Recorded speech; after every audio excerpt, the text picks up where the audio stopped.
ሰላም ሰላም ውድ የፒኬ ቲዩብ ተከታታዮቼ እንደምን ቆይታችኋል? እኔ በጣም ሰላም ነኝ። ዛሬ ደግሞ በሻንጣ ስራ ላይ አዲስ የወጣ መረጃ በኬንያ ላይ በቪዛ ላይ እንዲሁም ደግሞ በኬንያ የሻንጣ ስራ ላይ እናንተ የጠየቃችሁኝን ባለፈው ለመጨረሻ ጊዜ ብዬ ሰርቼላችሁ ነበር። አሁን ግን ብዙ ጥያቄዎች እየበዙ ስለሆነ እንዲሁም ደግሞ አዳዲስ መረጃዎች ስላሉ ኬንያ ቪዛ የኢትዮጵያ ፓስፖርት ለያዙ ሰዎች ቪዛውን ስላነሳችላቸው ወይም ደግሞ ፓስፖርት ብቻ የያዘ ሰው ትክክለኛ የሚሄድበት ፐርፐዝ ገብቶ እንደሚወጣ ማሳመን ኢሚግሬሽንን የሚችል ከሆነ ያለ ቪዛ ቪዛ መስጠት ጀምራለች። ስለሱ እንዲሁም ደግሞ የዱባይ፣ የኬንያ፣ የኡጋንዳ፣ የቻይና፣ የህንድ ከነሱ የኬንያ የሻንጣ ስራ ለምን እንደሚሻል ያሉትን ነገሮች እንዲሁም ደግሞ ለእናንተ ከጠየቃችሁኝ መሀል ደግሞ የዱባይ እና የኬንያ የሻንጣ ስራ ልዩነታቸውን ብትነግረን ብላችሁ በጣም ብዙ ኮሜንት ላይም እንዲሁም ደግሞ በውስጥ በቴሌግራም ጠይቃችሁኛል። ከዛ በመቀጠል ደግሞ እንደ ቲፕ የመጨረሻ ጥያቄ የምመልስላችሁ አንተ የትኛውን ትመርጣለህ? በአሁኑ ሰዓት ላይ የኬንያው ይሻላል የዱባዩ የሻንጣ ስራ ይሻላል? እና ደግሞ ለጀማሪስ የትኛው ነው አሪፍ ብላችሁ ጠይቃችሁኛል። እሱን ጠቅለል አድርጌ የምመልስላችሁ ይሆናል ማለት ነው። ውድ የፒኬቲቭ ተከታታዮቼ ከመጀመሪያ እስካሁን ድረስ የምትከታተሉኝ በጣም አመሰግናለሁኝ። ኮሜንት አስተያየት የምትሰጡኝ፣ ቴሌግራምም ላይ ደግሞ ብዙ ጥያቄዎች ጠይቃችሁኝ ከኔ መልስ አግኝታችሁ ስራውን እየሰራችሁ ያላችሁ ውድ የፒኬቲቭ ተከታታዮቼ አሁንም እንድትከታተሉኝ ላይክ እንድታረጉ፣ ሰብስክራይብ እንድታረጉ እንዲሁም ደግሞ ለሌላ ለጓደኞቻችሁ ሼር እንድታረጉ በአክብሮት እየጠየኩ ወደ ጥያቄዎቹ መልስ እገባለሁ ማለት ነው። በመጀመሪያ የኬንያ ቪዛ እንዴት ሆነ በሚለው አዲስ መረጃ ነው ማለት ነው። የኬንያ ቪዛ የኢትዮጵያ ፓስፖርት ለያዙ ሰዎች በተለይ ደግሞ የታደሰው አዲሱ ፓስፖርት ፓስፖርት የምትባለዋን ኪብስ የተገጠመባትን የያዛችሁ ሰዎች በጣም ፍሪ ነው ማለት ይቻላል። የበፊቱንም ፓስፖርት የያዛችሁ ሰዎች ያንን ቪዛ አፕላይ ሳታደርጉ መግባት ትችላላችሁ ማለት ነው። አሁን የወጣ ህግ ነው። እሱም የሆነበት ምክንያት እዛ ሀገር ላይ የምገቡበትን ምክንያት ማሳመን የምትችሉ ከሆነ ኢሚግሬሽኑን ያለምንም ቪዛ በቃ ፓስፖርት ብቻ ይዛችሁ ኬንያ ድንበር ላይ ሄዳችሁ ሞያሌ ላይ አለ በፕሌን የምትሄዱ ከሆነ ቀጥታ እዛ ሀገር ስገቡ ኢሚግሬሽኑን ማሳመን የምትችሉ ከሆነ ኢሚግሬሽን ኦፊሰር አለ። እሱን እዛ ሀገር ገብታችሁ እንደምትወጡ ሆቴል ቡክ አድርጋችሁ ስራችሁን፣ ንግድ ፍቃዳችሁን፣ ያላችሁን ዶክሜንት ማሳየት የምትችሉ ከሆነ የበለጠ ደግሞ ከዚህ በፊት ገብታችሁ ወጥታችሁ የምታውቁ ከሆነ በጣም በቀላሉ ኬንያ መግባት ትችላላችሁ። የኬንያ የሻንጣ ስራ፣ የኬንያ የተለያዩ ንግዶችን መጀመር ትችላላችሁ ማለት ነው። ስለዚህ አሪፍ ዜና ነው። ቪዛውን አፕላይ ማድረግ ቀርቷል። በፊት ላይ አፕላይ ስታደረጉ እዚህ ሆናችሁ በስልካችሁ አፕላይ ታደረጋላችሁ። ሊንክ ነበረው። ከዛ ካንስል ሊደረግባችሁ ይችላል፣ ሊሳካላችሁ ይችላል። እሱን እዚህ ሆናችሁ ነበር የምታውቁት። ያ ነገር ቀርቶ ቀጥታ አሁን እዛ በመኪና የምትሄዱ ከሆነ ሞያሌ ድረስ ትሄዳላችሁ። በፕሌን የምትሄዱ ከሆነ ቦሌ ድረስ ትሄዱና ቦሌ ያው የኢትዮጵያ ኢሚግሬሽን ላይ ሊያሳልፋችሁ ይችላል፣ ላያሳልፋችሁ ይችላል። እሱ አይታወቅም። ግን እናንተ ፐርፐዛችሁን አሳማኝ ሆናችሁ ከእናንተ የሚያስፈልገው ሆቴል ቡክ፣ እዛ ሀገር ደግሞ ዘመድ ወንድም እህት እናት አባት ካላችሁ የእነሱን አድሬስ ታደርጉና እዛ ሀገር ለእንደዚህ አይነት ቀን 3 ቀን 4 ቀን አረፍ ይመለሳሉ ብላችሁ ሆቴል ቡክ አድርጋችሁ ገንዘብ ከያዛችሁ ደግሞ በትኬት የምትሄዱ ከሆነ ወይም ደግሞ በፕሌን የምትሄዱ ከሆነ ዶላር መያዝ ግዴታ ያስፈልጋችኋል። እሱን አሟልታችሁ በነፃ ያለምንም ቪዛ ወደ ኬንያ መግባት ተፈቅዷል ማለት ነው። ይሄ ደግሞ ለሻንጣ ነጋዴዎች በጣም ደስ የሚል ነው። በተለይ ደግሞ ዱባይ ላይ አሁን ላይ በጣም ብዙ ቪዛ ላይ ብዙ አዳዲስ የመጡ ነገሮች አሉ። እሱን ለብቻው ሰራላችኋለሁ።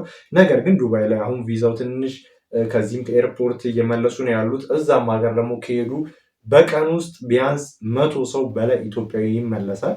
ያ ደግሞ ማለት 100 ኢትዮጵያዊ ማለት ቢያንስ ትኬት 80 ሺህ 90 ሺህ ነው የሚገዛው። ቪዛውን 14 ሺህ ምናምን በቃ 100 ሺህ ብር ቢያወጣ በ100 ብታቡት ከ10 ሚሊዮን ህዝብ ከ10 ሚሊዮን ብር በላይ በቀን ውስጥ ኪሳራ የኢትዮጵያ ነጋዴዎች ይደርስባቸዋል ማለት ነው። በተለይ ደግሞ አዲሶቹ ዱባይ ሄደው ከዱባይ የሚመለሱ ከሆነ ኦልሬዲ ስለሄዱ የትኬት ብር አይመለስላቸውም። እንደ አዲስ ነው ትኬትም ቪዛም አፕላይ አድርገው የሚሄዱት። ያ ደግሞ 100 ሺህ ብር ኪሳራ ነው ማለት ነው።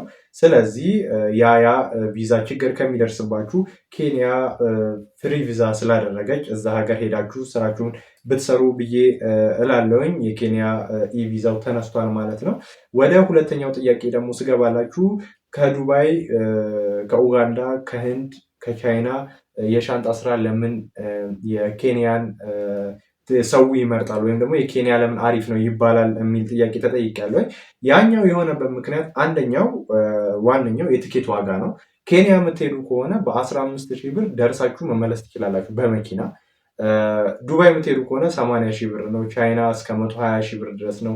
ህንድ 90,000፣ 80,000 እስከ 100,000 ድረስ ይደርሳል። እሱም በኢቲ ቀጥታ የምትሄዱ ከሆነ። ኡጋንዳም እንደዛው 70,000 ብር ነው በትኬት የምትሄዱ ከሆነ። የኬንያ ግን በመኪና መሄድ ትችላላችሁ። ስለዚህ በ15,000 ብር መድረስ ትችላላችሁ፣ ደርሳችሁ መመለስ ትችላላችሁ። ስለዚህ አንደኛው ተመራጭ የሚያደርገው ትራንስፖርቴሽኑ የትራንስፖርት ዋጋው ውድ ስለሆነ የሌሎቹ ይሄኛው ቅናሽ ስለሆነ በባስ ትጠቀማላችሁ ማለት ነው።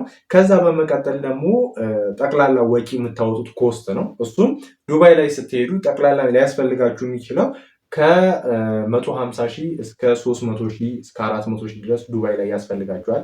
ያ የሆነበት ምክንያት ትኬትና ቪዛውን ብቻ 100,000 ብር ስለወሰደው ማረፊያ ቦታ ምን ጠቅላላ 100,000 ብር አካባቢ ይወስዳል።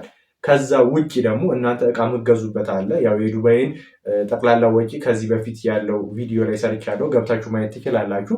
እዚህም ላይ ቪዲዮ ሲያልቅ እሱ ቪዲዮ ነው የሚቀጥልላችሁ። የዱባይ ሙሉ ሂሳቡን ሰርቼላችኋለሁ ማለት ነው። ስለዚህ ጠቅላላ የምታወጡት ወጪ ዱባይ ላይ ከሆነ 200,000 300,000 ነው። እዚህ ጋር ከሆነ ግን ትራንስፖርቴሽን ብቻ 15,000 ነው። 100,000 ብታወጡ ጠቅላላ ወጪያችሁን አውጥታችሁ እዛ ሀገር ሄዳችሁ እቃ ገዝታችሁ ማምጣት ትችላላችሁ። ስለዚህ ጠቅላላ የምታወጡት ወጪ ቻይና ላይ፣ ህንድ ላይ፣ ዱባይ ላይ ከምታወጡት በጣም በቅናሽ በ100,000 ብር እና በ50,000 ብር እቃ ማምጣት የምትችሉበት ስለሆነ እንደ ሁለተኛ ተመራጭ ኬንያ የሚሆንበት እሱ ነው። ሶስተኛ ደግሞ ተመራጭ የሚሆንበት ሌላ ሀገር ላይ ስትሄዱ፣ ቻይናም ስትሄዱ ብር ትመነዝራላችሁ፣ ህንድም ስትሄዱ ብር ትመነዝራላችሁ። በጣም ተመላላሽ ነጋዴ ከሆናችሁና ትራንዛክሽናችሁ አሪፍ ከሆነ ዶላር ይሰጣችኋል። ነገር ግን አሁንም ቢሆን ዶላር በጣም አስቸጋሪ ነው እንደ ልብ ማግኘት። በባንክ ቤቶች እንደ ልብ ይገኛል፣ ግን በጣም ተመላላሽ ለሆኑ ነጋዴዎች ነው እንጂ አዲስ ለጀማሪዎች ያ እድል የለውም። ኬንያ ላይ ብትሄዱ ግን ወይም ደግሞ ጋምቦ የምትባለው የኬንያ ውስጥ ያለች ገበያ ላይ ብትሄዱ ግን ከዛ ወደ ኢትዮጵያ ለማምጣት የኢትዮጵያ ሞባይል ባንኪንግን ይጠቀማሉ። ያ ማለት እናንተ የኢትዮጵያውን ብር ይዛችሁ ሳትመነዝሩ ወደ ሌላ ሀገር ገንዘብ ሳትቀይሩ በመገበያየት ለእናንተ ቀላል የሆነ ነገርን ለእናንተ ማለት በኢትዮጵያ ብር መገበያየት እዛ ሀገር ሄዳችሁ ያቀልላችኋል ማለት ነው። ዶላር ፍለጋ ዞሩም ዶላር ብመነዝሩ ዶላሩ ፎርጅድ ነው እውነተኛ ነው እያላችሁ አትቸገሩም ማለት ነው። አይ ደግሞ ኬንያ ውስጥ ደግሞ በደንብ ውስጥ ናይሮቢ ገብተን መገበያየት እንፈልጋለን የምትሉ ከሆነ በጣም በቀላሉ እናንተ በሞባይል ባንኪንግ ወደ እነሱ ታስተላልፋላችሁ፣ እነሱ ደግሞ በቀላሉ ገንዘብ ታገኛላችሁ። ይሄ ማለት ያው የገንዘቡን ሂደት በቀላሉ በኢትዮጵያ ገንዘብ መገበያየት ስለሚችሉ እንደ ሁለተኛነት ያቀልላችኋል ማለት ነው። በሶስተኛነት ደረጃ ጫማና የቦንዳ ልብሶች፣ ስልክ በጣም ርካሽ ነው እዛ። በተለይ ደግሞ የቦንዳ ልብሶች፣ ጫማዎች ከግማሽ በላይ የሚባለው ወደ ኢትዮጵያ የሚገባው በዛ በኩል ነው። ጫማ በጣም ርካሽ ነው። ኦሪጂናል ጫማዎች ናቸው። ከእንግሊዝ ሀገር የሚገቡ ጫማዎች ናቸው። በጣም ኦሪጂናል ናቸው። ስለዚህ ጫማ፣ የቦንዳ ልብሶች እና ስልኮችን በርካሽ ዋጋ በጣም በርካሽ ዋጋ በሚባል ታገኛላችሁ። እኛም ገብተን አይተነዋል። እኔም ገብቼ አይቼዋለሁ። ያየሁትን ነገር ነው እየነገርኳችሁ ያለሁት። ስለዚህ ኦሪጂናል እቃዎችን በጣም በርካሽ ዋጋ ታገኛላችሁ። ይህንን ቻይናም ብንሄድ ዱባይም ብንሄድ እናገኛለን ነው። ነገር ግን ቻይናም ሄጄ አይቼዋለሁ። ቻይና ላይ በፍሬ ለሚገዛ ሰው አያዋጣም። ህንድ ላይ ያዋጣል። ነገር ግን ሁሉም ምርት ነው ያለው። ሁሉም ምርት ስለሆነ ኦሪጂናል እና ፌኩን መለየት ትንሽ ያቅታችኋል። ኬንያ ላይ ግን ቀጥታ የሚገባው ከእንግሊዝ ስለሆነ እናንተም አይታችሁ ታውቃላችሁ። ሰልባጅ የምትፈልጉ በሰልባጅ አለ፣ በአዲስ የምትፈልጉ በአዲስ በርካሽ ዋጋ መግዛት ትችላላችሁ ማለት ነው። በዛ ላይ ቅርብ ነው፣ ይዛችሁ ለመግባትም ቅርብ ስለሆነ የትኬት ዋጋ እንዲሁም ደግሞ በኢትዮጵያ ብር መገበያየታችሁ ጫማ፣ ልብስና ስልኮችን ደግሞ በጣም በርካሽ ማግኘታችሁ ኬንያን ተመራጭ እንድታደርጉት ያደርጋል ማለት ነው። በመቀጠል ደግሞ የዱባይንና የኬንያን የሻንጣ ስራ የሁለቱም ብቻ ልዩነቱን ንገረን ብላችሁ ጠይቃችሁኛል። ይሄ ከቀደሙ ጥያቄ ጋር ተመሳሳይነት መልስ ነው ያለው። ለምን? የዱባዩ ትኬቱ ውድ ነው፣ የኬንያው በጣም ርካሽ ነው። ዱባይ ስትሄዱ ዶላር ያስፈልጋችኋል፣ ድራም ያስፈልጋችኋል። ቢያንስ ከቻይና ከህንድ የዱባይ የሚሻልበት እንደ ኬንያ አይነት አማራጭ አላችሁ። የኢትዮጵያውን ብር ልካችሁላቸው እነሱ ድርሃም ይሰጧቸዋል። ቢሆንም ግን ትንሽ ያስቸግራል። እሱም አሁን ላይ ደግሞ ዋነኛው የዱባይ እና የኬንያ የሚለይበት እንደኔ ሰርች አድርጌ እንዳገኘሁት ከሆነ አሁን ላይ በጣም ብዙ ሰዎች ከኢትዮጵያ ኤርፖርት ብቻ ሳይሆን የኢትዮጵያ ኤርፖርት አሳልፏቸው ከዱባይ ኤርፖርት እየመለሰ ይገኛል ማለት ነው። ያ ማለት እዛ ድረስ ስትሄዱ የትኬት ዋጋ አለ፣ ቪዛ አለ፣ ብዙ ወጪ አውጥታችሁ ሄዳችሁ ስትመለሱ ምንም ነገር ሳትይዙ ምንም ነገር ሳትገበያዩ ወደ ውጭ ሳትወጡ ነው የሚመልሳችሁ። በጣም ብዙ ኪሳራ ነው የሚደርስባችሁ ማለት ነው። ስለዚህ ዱባይ ላይ ቪዛው ትንሽ እስኪረጋጋ ድረስ ወይም ደግሞ አዳዲስ መረጃዎች ወጥተው ተረጋግቶ እንደ በፊቱ እስኪመለስ ድረስ አሁን ላይ የኬንያን ስራ ብትሰሩት ብዬ እመክራለሁኝ፣ አስባለሁኝ። በመቀጠል ደግሞ እንደ ተጨማሪ ሀሳብ የምነግራችሁ ለጀማሪዎች ከሆነ ዱባይ ስትሄዱ ኤርፖርት ላይ የመመለስ እድሉ በጣም ሰፊ ነው። ለኬንያ ላይ ግን በመኪና ሲሆን እናንተ ማሳመን የምትችሉ ከሆነ ያንን ነገር ገብተን እንደምትወጡ ኢሚግሬሽኑን የማሳመን አቅም ካላችሁ ኤርፖርት ካለው እዛ በመኪና ብትሄዱ ብዬ እመክራለሁ ማለት ነው። ከዛ በዘለለ ደግሞ ኬንያ ላይ ሞያሌ ደርሳችሁ ጋምቦ ለመግባት ወይም ደግሞ ኬንያ ጋምቦ ለመግባት ግዴታ ስታምፕ መመታት የለበትም፣ ወይም ደግሞ የኬንያ ቪዛ መመታት የለበትም። ነገር ግን እዛ ጥበቃዎች ስላሉ ቢይዟችሁ ትንሽ ስለሚያስቸግር ብታስመቱ አሪፍ ነው። እሱም ካልሆነላችሁ የኬንያ ቪዛ ብትከለከሉ እንኳን ዋናውና ወሳኙ ነገር የኬንያ ቪዛ ብትከለከሉ ከጋምቦ ስልክ፣ ጫማ፣ ልብስ ይዛችሁ መመለስ ትችላላችሁ።